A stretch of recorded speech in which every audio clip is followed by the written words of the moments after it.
सभी साथियों को जय भीम, नमो बुद्धाय। आशा करता हूँ सभी अच्छे होंगे और स्वस्थ होंगे। साथियों, देर रात लाइव आने का थोड़ा सा वाक्य यह है कि हमारे समाज में आजकल SC ST और OBC को लेके दिन पे दिन घटनाएं बढ़ती जा रही हैं और समाज के लोग पे अत्याचार इतना होता जा रहा है कि जिसकी आप कल्पना मात्र नहीं कर सकते। हर जगह लोगों को दबाया जा रहा है, धमकाया जा रहा है और उनकी कोई भी प्रशासन सुनने के लिए तैयार नहीं है। और कहीं जगह ऐसा देखा गया है कि प्रशासन खुद मजबूर हो गया है सरकार के हाथों कि वो अपनी आवाज़ तक नहीं उठा पा रहा है। लोग बाग, एक छोटी सी व्यक्ति, सामाजिक लोग क्या करेंगे जब एक सक्षम अधिकारी तक अपनी आवाज़ को उठा नहीं पा रहा और मजबूरी में इंसान अपने सुसाइड नोट में 8 पन्नों की लिख के जाता है और आत्महत्या कर लेता है। तो साथियों, मैं बात कर रहा हूँ हरियाणा ज़िले की, जहाँ पे हमारे IPS जी थे, हरियाणा के पूरन कुमार जी, वाइस पूरन कुमार जी। उनका ऊपर शोषण हुआ, अत्याचार हुए। 2022 से वो लगातार इस पीड़ा को झेल रहे थे। समय समय पर उनके साथ में बहुत अत्याचार हुए, जो उनके 8 पन्ने के सुसाइड नोट से कहीं ना कहीं पता चलता है। समाज स्तंभ हो गया है, रुक गया है। दर्द की पीड़ा में उस परिवार को बहुत ज़्यादा दुख हो रहा है। आप सोचिए कि एक इंसान को कितनी पीड़ा होती होगी जब एक सक्षम अधिकारी, जिसे ना पैसों का वो कमी है, ना ही रुतबे की कमी है, एक प्रशासनिक अधिकारी जो ज़िले का मालिक होता है, एक IAS IPS रैंक का आदमी। साथियों, अगर वो व्यक्ति सुसाइड करने पे मजबूर हो जाता है तो आम जनता का क्या हाल होता होगा। कहीं ना कहीं एक दर्द की कहानी बनकर रह जाते हैं लोग।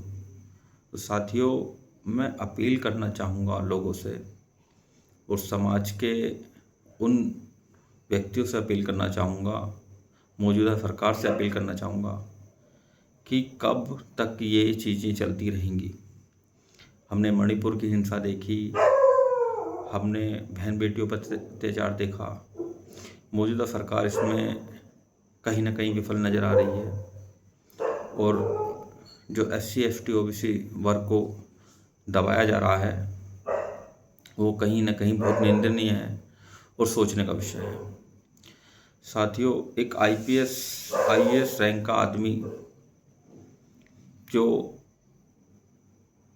जिस पे जिम्मेदारी रहती है पूरे ज़िले की, उस व्यक्ति ने जब सुसाइड किया होगा तो उसे कितना परेशानी का सामना करना पड़ा होगा, कितनी गिलानी हुई होगी, उसके साथ में कितने हादसे हुए होंगे, सोच के भी रूह कांप जाती है। और वहीं एक आदमी को देखें जो सामान्य जीवन जी रहा है, उसके ऊपर क्या बीतती होगी, इसका अंदाज़ा लगाना थोड़ा मुश्किल है। अभी सर्वोच्च न्यायालय में CJI VAR गवई जी के ऊपर एक व्यक्ति है, अनिल राकेश कुमार, जिसने जूता फेंका है। तो कहीं ना कहीं सरकार पे ये सवाल खड़ा होता है कि क्या SC ST OBC का व्यक्ति किसी भी कुर्सी पे कायम हो जाए, उसके बावजूद भी उसे एक घृणा के भाव से देखा जाएगा। क्या समाज बस यहीं तक स्तंभ रह गया है? अब कहाँ गए वो हिंदूवादी लोग जो कहते थे कि SC ST OBC हम सब एक हैं और कहीं ना कहीं हम सब हिंदू हैं? क्या समाज केवल ब्राह्मणों तक ही सीमित रह गया है कि वही लोग हिंदू होंगे? क्या वर्ण व्यवस्था कभी ख़त्म नहीं होगी? क्या जातीय भेदभाव कभी नहीं रुक पाएगा? 100 साल बाबा साहब ने संघर्ष करा है इन चीज़ों के लिए। ज्योतिराव फुले जी ने संघर्ष करा है। बहुत सारे संघर्षी लोग रहे हैं। अगर मैं नाम गिनाने के लिए बैठ जाऊं तो 1 घंटा शायद इसमें ही निकल जाए। तो साथियों, कहीं ना कहीं यह निंदनीय है सोचना, जो सर्वोच्च न्यायालय के सर्वोच्च पद पे है, जो हमारे देश की शान है, उनके ऊपर जूता फेंकना मैं कहता हूँ ये बहुत ही ज़्यादा गलत है। और यह इसकी निंदा हर व्यक्ति को करनी चाहिए। मुख्यमंत्री, प्रधानमंत्री को खुद इस बात पर आके संबोधन करना चाहिए था कि उस व्यक्ति के खिलाफ कड़ी से कड़ी कार्रवाई की जाए और उसकी जमानत तक न करी जाए।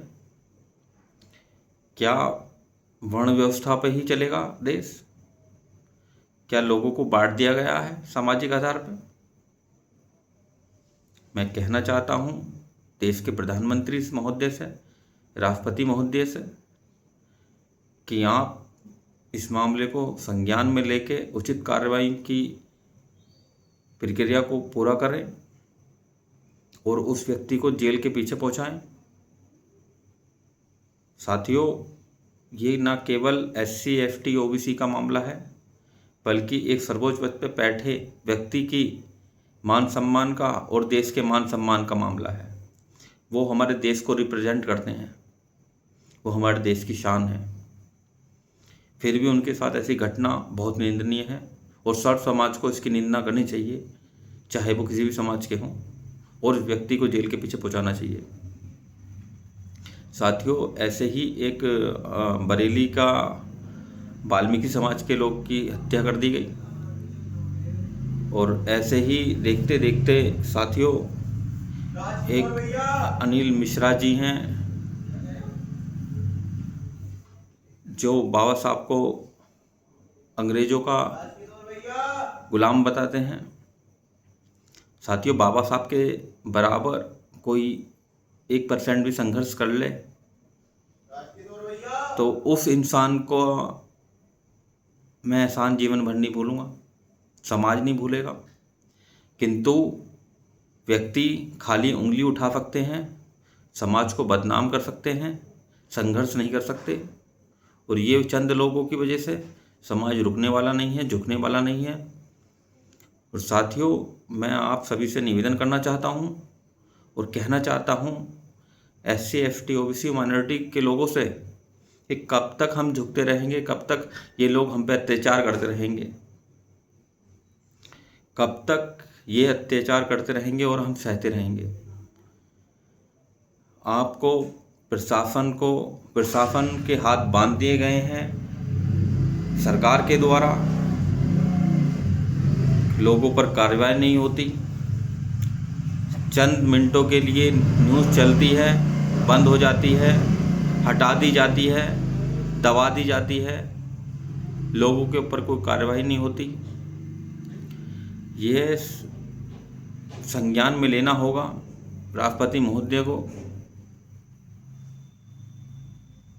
जो एक राष्ट्रपति के पद पर आसीन हैं, और प्रधानमंत्री को ये संज्ञान में लेना होगा। साथियों, जितना जुल्म शुरू से होता हुआ आया हुआ है SC ST OBC पे, माइनॉरिटी के लोगों पे, उतना ही दमन करने का काम आज भी चल रहा है। लोगों को सताया जा रहा है, लोगों को रुलाया जा रहा है, लोगों को धमकाया जा रहा है, दबाया जा रहा है, और उनके हक अधिकार को छीना जा रहा है, और उनकी सुनने वाला कोई नहीं है। हर व्यक्ति को मजबूर करा जा रहा है बाबा साहब की दी हुई शिक्षा और संघर्षों के कारण आज SC ST OBC के लोग और महिलाएं उच्च पदों पर आसीन हो पाई हैं। इन लोगों से वो हजम नहीं हो रहा है, ये लोग उसे बिल्कुल समझ नहीं पा रहे हैं। अरे, शिक्षा लेके हम लोग आगे बढ़ रहे हैं, आप आगे बढ़ो। अरे, आप तो पहले से ही सब चीज़ों में आगे रहे हैं, हमें शिक्षा का पहले अधिकार नहीं था। आप लोगों तो हमसे कई साल पहले आगे चल रहे हो। आपको ये दुख हो गया कि आज हमारे लोग उच्च पद पे आसीन हो गए, सरकारों में पहुंच गए, आप दमन करने का काम करोगे। कभी सत्ता हमारी भी आएगी, और जिस दिन सत्ता हमारी आएगी उस दिन हम आपका सारा नशा उतार देंगे। साथियों, मैं ये कहना चाहता हूँ अपने वर्ग के लोगों से, समाज से, और SC ST OBC के सारे लोगों से, माइनॉरिटी के लोगों से, कि ये लोग दबाएंगे और हमारा दमन करने की कोशिश करेंगे, और सरकार इनके साथ दे रही है, तो आप लोगों को संघर्ष जारी रखना होगा, सत्ता में आना होगा, लोगों की आवाज़ बनना पड़ेगा। और कहीं ना कहीं अब हमें चुनाव भी लड़ना पड़ेगा। तो साथियों, उस व्यक्ति को वोट दें जो हमारे समाज को बदल सके, हमारे लोगों को बदल सके, हमारे लोगों की आवाज़ उठा सके। ऐसे में चंद्रशेखर भाई बहुत मेहनत कर रहे हैं, उन लोगों की आवाज़ बन रहे हैं। तो आप लोग मेहनत करिए, उनको वोट दीजिए और लोगों को जागरूक कीजिए। साथियों, मैं अपील करना चाहता हूँ एक बार फिर से कि शिक्षित बनो, संघर्ष करो और आगे बढ़ो। ये बाबा साहब के वचन थे। बाबा साहब ने बहुत संघर्ष किया है हमारे लोगों के लिए, और उनके संघर्ष को कोई भी व्यक्ति आज के समय में पूरा नहीं कर सकता, ना ही उनके बराबर संघर्ष कर सकता है। उनके संघर्षों को आगे बढ़ाने का काम हम लोग मिल के कर सकते हैं। तो साथियों, मैं आपसे निवेदन करना चाहता हूँ कि इन अत्याचारों के खिलाफ खड़े हों, आवाज़ उठाएं, और जैसे FIR हो जाती है, FIR के बाद उन व्यक्तियों के साथ संपर्क में रहें जिनका दमन हो रहा है, जिनके साथ में गलत घटनाएं हो रही हैं, जिनको दबाया जा रहा है, इनकी हत्याएं की जा रही हैं, जिनके साथ भेदभाव हो रहा है, उनके साथ संघर्ष के साथ सभी लोग खड़े रहें। क्योंकि यह आग आज मेरे घर में लगी है, कल को तुम्हारे घर में लगेगी, परसों को किसी और के घर में लगेगी। साथियों, हमें इस आग को बुझाना है, इस आग को दबाना है, और लोगों के मुंह पे तमाचा मारना है कि हाँ, हम संघर्ष कर सकते हैं और आपका जवाब भी दे सकते हैं। साथियों, हमारे लोग आज काफ़ी ऊंचे ऊंचे पदों पर विराजमान हैं। मैं उन साथियों से भी कहना चाहता हूँ कि समाज के लिए संघर्ष करें और समाज की आवाज़ को बुलंदियाँ तक पहुँचाएं और समाज को आगे बढ़ाएं, और समाज को विकल्प दें कि वो कैसे आगे बढ़े हैं और कैसे वो अपने लिए कुछ कर सकते हैं। साथियों, आज समाज का स्थिति बहुत दयनीय हो गई है। लोगों